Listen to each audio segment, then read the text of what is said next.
कारण शेवटी बघ रियालिटी शो आहे आणि त्याच्यामध्ये तुम्हाला ऑलरेडी माहिती असतं की जिंकणार कोण आहे. अल्टिमेटली हे सगळ्यांना प्रत्येक रियालिटी शो मध्ये माहिती असतं, कळलं का? भले प्रेक्षकांना हे लोक काही फसवतील, तुम्ही वोट पाठवा, ह्याला वोटिंग कमी पडली, त्याला वोटिंग कमी पडली, असं काही नसतं. सेकंड सीझनला तर आरती सोळंकी आणि माझी जोडी होती, वाशीला का कुठल्या तरी ऑडिटोरियममध्ये होती, मोठ्या ऑडिटोरियममध्ये होती. आणि नेक्स्ट डे मला जायचं होतं दुबईला महेश मांजरेकरांचा शो साठी, मिक्टा अवॉर्डसाठी.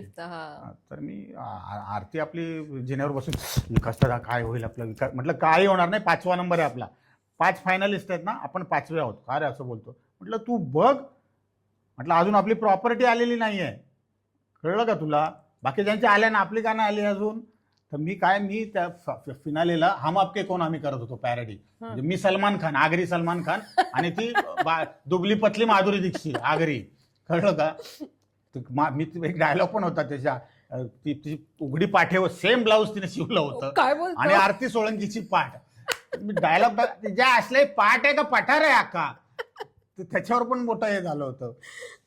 तर त्या पिक्चरमध्ये सलमान खानकडे मेंडोलिन ते इन्स्ट्रुमेंट आहे.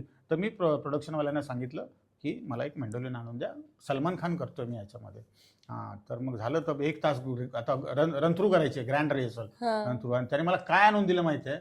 मेंडोलिनच्या ऐवजी पेंडुलम क्लॉक आणून दिलं मला. त्याला म्हटलं आता हे कुठे वाजवू मी? बॅकस्टेजला वाजवू का कॅमेरा समोर वाजवू? मेंडोलिनच्या ऐवजी त्याने पेंडुलम क्लॉक आणून दिलं. म्हटलं सर हे बघा, काय तूच लिहून दिलं नसेल बरोबर. म्हटलं तो पळत गेला, त्याला मी काय सांगू? काय लिहून द्यायच्या गोष्टी आहेत? मेंडोलिन कुठे, पेंडुलम क्लॉक कुठे? म्हटलं आता काय करू सर, हेच वाजवू का? नको. सरांनी मग छोटी खेळण्यातली गिटार असते ना, ती मला कुठून तरी मागवून दिली आणि मग असं केलं. आणि मग माझं ठरल्याप्रमाणे 5वा नंबर आमचा तेव्हा आला. त्रास नाही करून घेतला, कारण आम्हाला ऑलरेडी माहिती असतं, प्रत्येक कंटेस्टंटला माहिती असतं की कोण जिंकणार. So that is it. कधीच नाही त्रास. आणि ते इक्वेशन अजून तसंच सुरू आहे, अजूनही तसंच सुरू. काही आठवडे आधीच ठरलेलं असतं सगळं.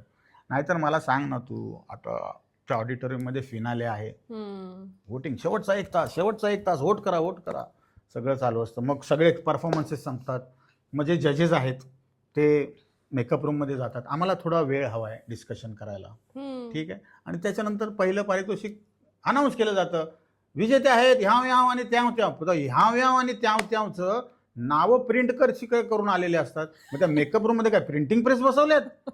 त्यांची नावं छापून कशी काय आलेली असतात त्याच्यावरती? आपण एक विचार करण्यासारखी गोष्ट आहे. सो ह्या सगळ्यांना माहिती असतं, पण काय त्याचा आम्ही कधी भाव नाही केला, काय नाही, जे आहे ते ऍक्सेप्ट करत गेलो. कारण आम्हाला माहिती आहे, आम्हाला फक्त प्रेक्षकांच्या मनापर्यंत जायचंय. जिंकणं हारणं हा दिवस बदलले फू नंतर प्रचंड. म्हणजे काय, कशा पद्धतीने बदलले? सगळ्या पद्धतीने. म्हणजे पॉप्युलरिटी खूप वाढली, ठीक आहे. गाडी आली, ड्रायव्हर आला, बस बंद, ट्रेन बंद, कारण फिरणंच मुश्किल झालं होतं ग, कळलं का? मग किती लांब जायचं क्रेज असायची कॉमेडीची, स्टिल आताही ती आहे. खूप क्रेज होती. आणि बरीच कामं यायला लागली, मोठमोठी कामं यायला लागली. आणि फक्त एवढंच की मी कधी त्याचा तसा माज कधी केला नाही. डाऊन टू अर्थ राहिलो, सगळ्यांशी बोलायचो.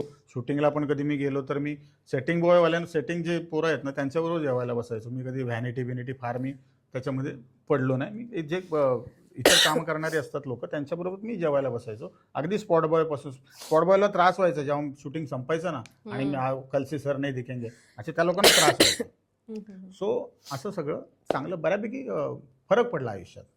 तुझे मित्र असं आम्ही ऐकून आहोत, म्हणजे इंडस्ट्रीमध्ये मित्र कोणी कोणाचं नसतं. काम संपलं, जसं रात गई बात गई, तसं तुमचं तिथलं काम संपलं की तुमची मैत्री तिथेच संपते. नंतर कोणी तुम्हाला कॉल करत नाही, काय विकास कसा आहेस, बरा आहेस ना वगैरे. तुझ्या बाबतीत तो अनुभव कसा आहे? हो, ऑब्व्हियसली तसा जो सगळ्यांच्या बाबतीत असतो तोच माझ्या बाबतीत आहे. बट कसं असतं, आता किती जण कॉन्टॅक्टमध्ये आहेत, तेव्हा कसे होते सवंगडी सगळे?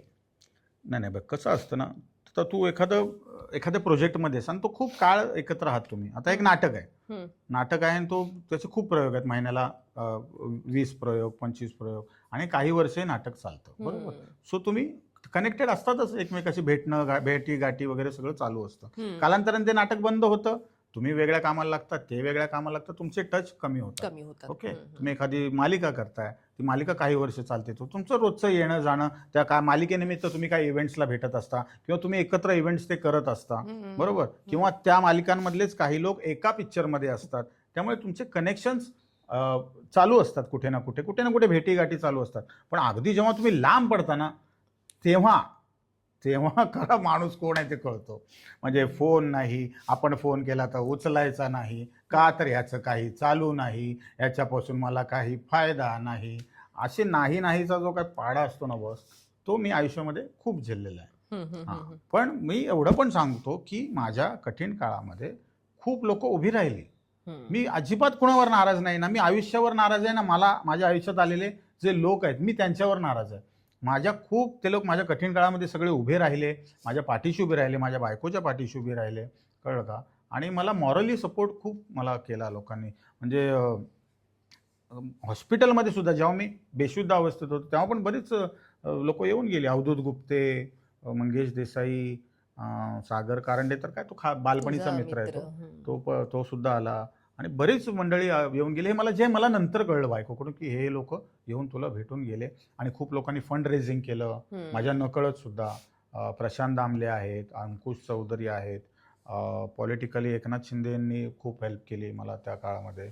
आणि असे बरेच लोक आहेत की ज्यांनी माझ्या पाठीशी उभे राहिले. त्यामुळे या ज्या छोट्या छोट्या गोष्टी आहेत ना, हे मी खूप मागे टाकून आलोय. आयुष्यापुढे काहीच नसतं. जेव्हा तुझं आयुष्य जाणार होतं तेव्हा तुला किती लोकांनी हेल्प केली हे फार महत्वाचं आहे. कुणी नाही केली हे इम्पॉर्टंट अजिबात नाहीये. उघडत बसणं काही पॉईंट नाहीये. खूप मोठा चमत्कार देवाने केलाय ना तुझ्या आयुष्यात. समजा काही लोकांचं आयुष्य तेवढंच असतं. आय वॉज, किती वय होतं माझं आता, मी 38 इयर्सचा होतो जेव्हा हे सगळं झालं तेव्हा. सो खूप लोक जातात, 30शीत जातात, 35शीत जातात. मी एक गेलो असतो, कोणाला काय फरक पडला असता. पण परमेश्वराने मला माझ्या कुटुंबासाठी पहिलं मला जिवंत ठेवलं. आणि जर उर्वरित आयुष्य माझं जर प्रेक्षकांसाठी असेल तर मी पुन्हा एकदा त्यांना खळखळून हसवायला तयार आहे. असं मी प्रांजळपणे खूप पॉझिटिव्हरित्या आयुष्य जगतोय. भले काम असो नाहीतर नसो, कळलं का.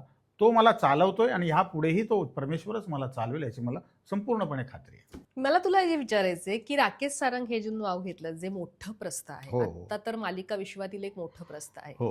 तुझा कधी कॉन्टॅक्ट झाला नाही? आता तुम्ही जसं म्हणाल की मालिकांसाठी म्हण, तुला विचारणा झाली नाही का, किंवा तू तिथे त्यांना भेटला नाहीस का, किंवा अशा पद्धतीने तू इंडस्ट्रीतले काही लोक ज्यांच्या सोबत तू काम केलेस त्यांच्याशी तुझं भेटणं होतं का कामानिमित्त? राकेश सारंग यांच्याविषयी सांगायचं तो वाघ आहे. तो म्हणजे तो टेलिव्हिजन इंडस्ट्रीचा तर वाघ आहे.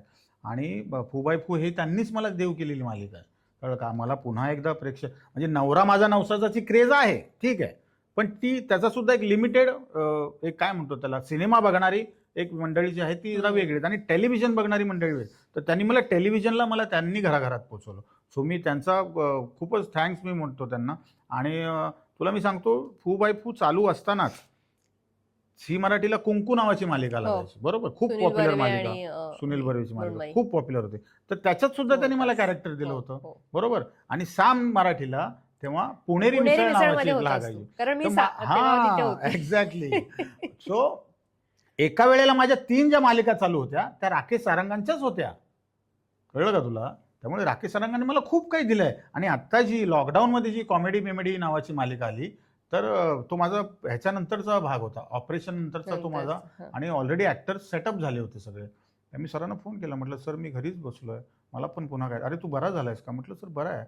मग मी तुला वेगळी जबाबदारी देतो, करशील का? तर म्हटलं लेखक आणि दिग्दर्शक तू हो या कार्यक्रमाचा. म्हटलं सर नाही, मला काम करायचं होतं.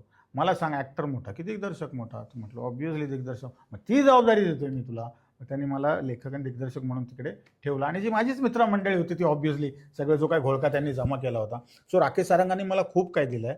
आता क्राईम पेट्रोल सुद्धा त्यांची चालते, बरोबर, क्राईम पेट्रोल. पण त्यांनी मला सजेस्ट केलं होतं की विकास क्राईम पेट्रोल करू नकोस, कारण त्यातल्या कलाकारांवर एक विशिष्ट स्टॅम्प पडतो, कळलं का. आणि त्यांना बाहेर काम मिळणं मग खूप, आणि आपण खरंच बघतो या गोष्टी, कळलं का. क्राईम पेट्रोलमध्ये ऍक्टर्स बाहेर कुठेच दिसत नाही, अगदी बोटावर मोजण्या इतके लोक बाहेर कामं करतात.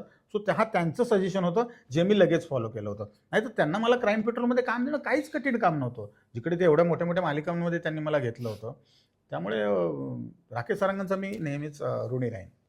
सागर आणि तुला आम्हाला एकत्र पाहायचंय. तुमचं असं काही एकत्र दोघांचं बोलणं झालंय? कारण तुम्ही दोघेही एक तर लहानपणीचे मित्र आहात, तुम्ही खूप तसे काम केलं असेल मला वाटतं रंगभूमीवर जेव्हा तुम्ही कॉलेजचे दिवस आणि आधीचे मी दिवस म्हणते, पण आत्ताचा जो काळ आहे ना, की आता तुमचं दोघांचंही एक नाव आहे इंडस्ट्रीमध्ये आणि त्यामुळे तुम्ही दोघं एकत्र मिळून काही कराल अशी परिस्थिती पुढे असेल असं तुला वाटतं का? Of course, why not. सागरशी मी तर बोलेन या विषयावरती. आम्ही बरीच कामं केलीत एकत्र. अगदी आम्ही वेन वी वर नो बडी तेव्हा आम्ही गावातली छोटी मोठी नाटकं करायचो. कॉलेजमध्ये काही प्रेझेंटेशन असेल तर ते करायचो. आमच्या बिल्डिंगमध्ये पण सुद्धा मला वाटतं एकदा सागराने आम्ही काहीतरी केलं होतं छोटं मोठं. पण आणि तो मिमिक्री खूप चांगली करायचा, त्यामुळे त्याचे परफॉर्मन्सेस जास्त व्हायचे.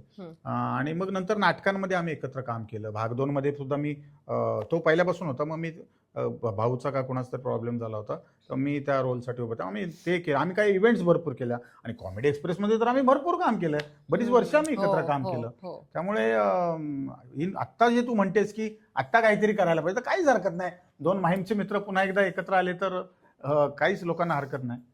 बँड्रा आणि शिवाजी पार्कवाले एकत्र येऊ शकतात, तर माहीम मधले एकत्र का नाही येऊ शकत? डेफिनेटली एकत्र यायला काहीच हरकत नाही आणि लोकांसाठी ती मेजवानीच असेल ऑब्व्हियसली. ऑफकोर्स.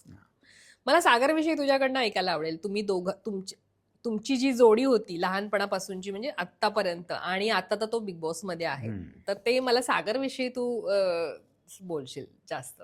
सागरची आणि माझी ओळख झाली 1994 साली.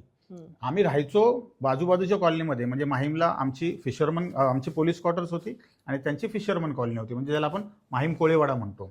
सो पण आम्ही ज्युनियर कॉलेज आमचं कुठलं लोकमान्य विद्या मंदिर जे शीतला देवीला होतं, तर तिकडे मी 12वीला आणि हा 11वीला, असं 1 वर्षाचा डिफरन्स. 1 वर्ष लहान आहे तो माझ्यापेक्षा. 1 वर्ष पण 6 महिन्यानेच लहान आहे, पण तो अकॅडमिकली तो माझ्यापेक्षा 1 वर्ष लहान होता. तिथे आमचा तो एक 11वी आणि 12वीचा ग्रुप जमला. आणि त्याचा जो भाऊ आहे सतीश कारंडे, कझिन आहे त्याचा, तो माझ्या वर्गातला होता.